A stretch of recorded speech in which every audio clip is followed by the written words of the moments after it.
Hello, welcome back. Greetings. So I want to talk a bit of wrestling stuff today. I know I haven't done an NFL video. I will say this: the Chargers. When you win games where it looks like you normally would lose, it's a good sign. As for the Bengals, they're the Bengals. It's what happens. So I want to talk about wrestling because right now there's this whole the divide between AEW and WWE fans just seems to grow all the time, and I'm not sure I understand. It's two completely different products, and I think it's important to embrace that they are two completely different products. AEW is more about the wrestling side. AEW lets the matches tell the story. WWE is more about stories and the plot lines, and so the matches really don't matter. Wins matter in AEW. Wins mean nothing in WWE. So it's not that unusual to see somebody getting a title shot that you'll be saying in the back of your mind, but haven't they lost for the last 3 weeks? Why are they getting a title shot? And the reason is because it's a storyline. It has nothing to do with who's number one contender. That's why there's no win-loss records in WWE. That's why they don't care about any of that. And I think that's part of the reason why when they're doing the Queen's Crown tournament, which is the women's version of King of the Ring, they're not getting time. So there's two reasons for that. One, I think they're trying to rush it through. Obviously, to me, anyways, it's obvious that Shayna Baszler is going to win it. And two, I don't think they have a lot of faith in the women wrestlers they're setting out there. I always see comments online about all of the botching that goes on in AEW. Oh, it's such a botch fest. There's a thing that happens though with wrestling compared to sports entertainment. So if you watch WWE matches, they're very often the same set of moves, very often in a very similar order to one another, and you'll see like wrestlers will come in who've been on the independent scene, and they get sent to NXT because they have to learn the WWE style of wrestling, which is different. It is absolutely different. Very often ends in roll ups. Part of the reason why you end matches in roll ups, it's not just, oh, it's a surprise. Nobody gets hurt with a roll up. You won't hear somebody saying, "Yeah, the third disc, man, I took a roll up and that was it." But pile drivers, yeah, DDT if delivered improperly, sure. Some of those top rope finishers, yep. So I think there's the safety aspect to it as well. And so in AEW, where they kind of are like, okay, the wrestlers can dictate how the match is going to go, just go out there and have fun with it. Do whatever you want. You're going to have a greater risk of wrestlers messing up a move or two here and there. I sometimes think that AEW goes a little overboard with some of the high flying stuff only because if you do it too often, it takes away the effect. Whereas it again with WWE, it feels like the matches just don't matter. It's really hard to get invested in a show when they're telling you that the match you're watching in the ring means nothing. Then you get into all the rematches. But again, all of the rematches that you see in WWE are because it's all storyline. So the storyline has to continue. So you're going to be involved with this guy for the next 6 weeks, and we're going to have you'll beat him, and then he'll beat you, and so there'll be this rubber match between the two of you, and then there'll be some kind of an outside interference, and there'll be a hook of the tights and a roll up, and so it'll look like kind of a skullduggery kind of victory, and then we were thinking at the pay per view you could meet here, and then there'd be a tag match here, and you can see like it's plotted out that way. And the actual individual matches don't matter. And that I think is the flaw of WWE and with AEW sometimes, and especially with the women's division. So the bizarre thing is that on WWE programming, the Queen's Crown tournament, you get 8 minutes for 4 matches for the first round. And on the AEW side, sometimes women aren't on the show. And I think this is something that and this is an old-fashioned mindset. I don't think it's true, but it's the mindset that states women don't draw. People who are watching our program are not watching it to see Liv Morgan. They want to see Randy Orton. They're not watching our program to see what Naomi's going to come out in, what glow-in-the-dark stuff she's going to be wearing tonight. They come here to watch Sami Zayn and see him get his comeuppance. women get that second tier treatment. When Mickie James left WWE, she said she had pushed for another women's only pay per view, and she was told it's never going to happen. That the Evolution pay per view had been, the women's Revolution pay per view had been the lowest rated ever, which is too bad. But I understand, and there is some truth to that. While for myself, I think women's wrestlers are fantastic. I got 3 shirts today. I got an Adam Cole AEW shirt. I got CM Punk, and I got Britt Baker, because I was like, I need to have a Britt Baker shirt. And then when they make a really nice Hikaru Shida one, I'll get a Hikaru Shida shirt. But like even in AEW, and I'll come back to Shida for a minute here. She's champion for a long time. She loses the title, and then where does she go? She's on Dark.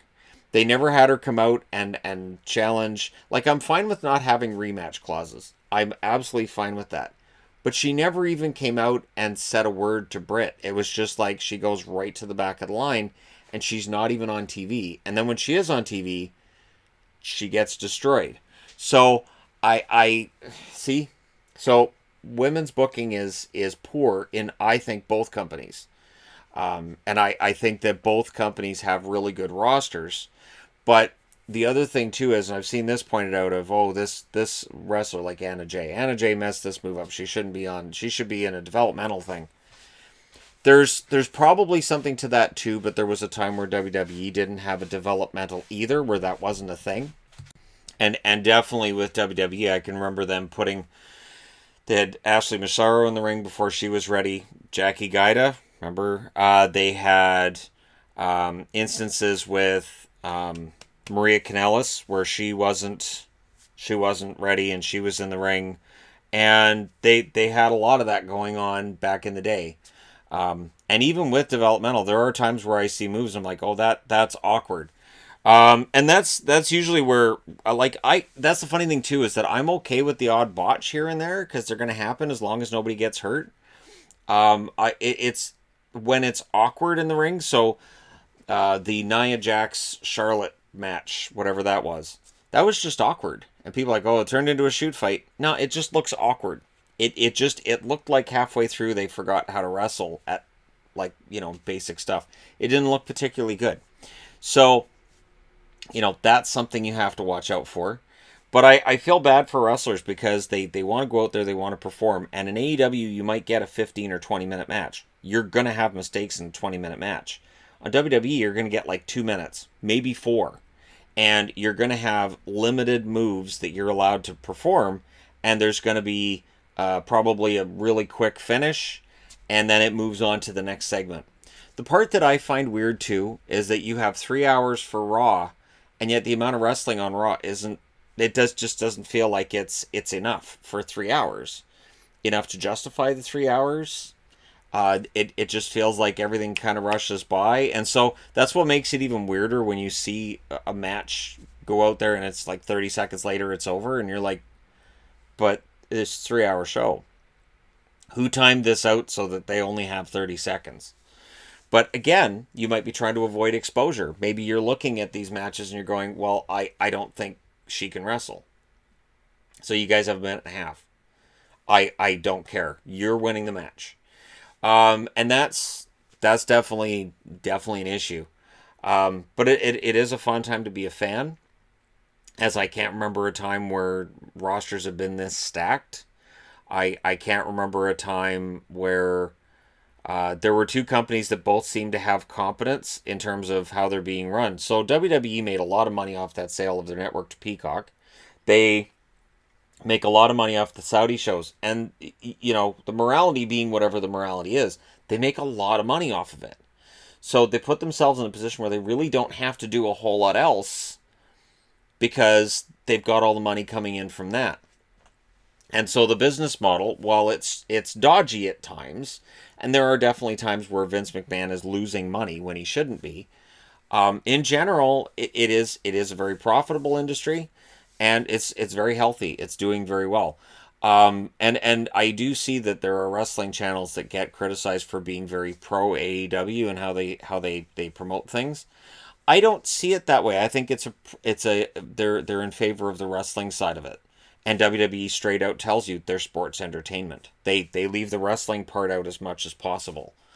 They don't say World Wrestling Entertainment very often. It's usually just WWE, and then they'll talk about sports entertainment and the superstars and the WWE Universe, and it's very much, it is a TV production for television with the idea that they want to be mainstream. AEW wants to be mainstream too, but they want to be mainstream as a wrestling company first. So I do watch both here and there when I can, but the difference between AEW and WWE for me is a simple one. I can watch an entire AEW show, and there's always something in every match. There's something that happens. I go, well, that's kind of fun. And even if, yeah, Ty Conte may mess up here and there, she is a pretty good wrestler, and her facial expressions, she is absolutely top shelf. The facial expressions she has during any segment, any match, it's fantastic. So I really enjoy both products at times. I more consistently enjoy AEW because I like wrestling. When I turn on a wrestling show, I want to see a wrestling match. And with WWE, very often I'll flip to the channel and be like, oh, there's another promo, and I'll flip away. I'm like, I don't want to watch some in-ring promo talking about the same thing they talked about last week. And then I'll flip back and I'll be, oh, there's a backstage segment, okay, and I flip away. And because the matches are so short, the odds of me actually tuning in to see a wrestling match is pretty low. And I think that's an issue. But again, with the competition, that may make that start to change if AEW's ratings are big. And for Rampage, they've fallen off the map. I think where Rampage has fallen off the map, it's Friday. Friday, it's been known in television for decades that if a show switches to Friday night, it dies. Network TV, if it's on Friday, it's dead. And I've been a huge fan of certain TV shows that I'll hear, well, they're going from Wednesdays to Fridays, and my first thought is, why are they killing this show? They know damn well that's going to kill the ratings, and then they're going to cancel it. That sucks. So Rampage is on a Friday night, and I know that SmackDown gets really good ratings, but again, you're trying to attract people to a new program. The other thing too is the perception that Dynamite, Rampage, that's something they have to even out. And whether it's bringing Rampage to 2 hours, whether it's having a title specifically set to Rampage, I don't know. They even have enough. If they wanted to do a roster split, they absolutely could. There are enough people in AEW now that they could split that roster and have Dynamite in one city and Rampage in another. But of course, then you're doubling your production budget. You're doubling a lot of other things. And, we'll see. The one question I do have with AEW at times is, are they making money? Is there a profit here? Because while Tony Khan has a lot of money at his disposal, at some point in time, if they're not turning a big profit, somebody somewhere's got to say something, right? But it is fun having two companies, and it's fun to be able to talk about it. And one thing that I think is great about the fact that we have, AEW, WWE, and Impact is trying to get into that conversation as well, as a strong company based out of the U.S. and creating stars and all that. But it is good to have jobs for all these wrestlers. There are so many top-notch wrestlers now, and it's a lot of fun to watch. So there you go. Let me know your thoughts in the comment section below, as always. Don't forget to hit like and subscribe if you browsed your way through, you just happened upon this video. And what do you prefer, the sports entertainment side of it, where, yeah, the matches are short, they don't really mean anything, but that's fine, or the ones where the matches are longer, you're probably going to get more mistakes during those longer matches, but that's fine because you really enjoy the wrestling. Let me know your thoughts in the comment section down below, and if you like both, that's allowed as well. Hit like and subscribe if you're browsing your way through, you just happened upon this video. Thank you guys so much for watching, for all your support. I will talk to you again soon.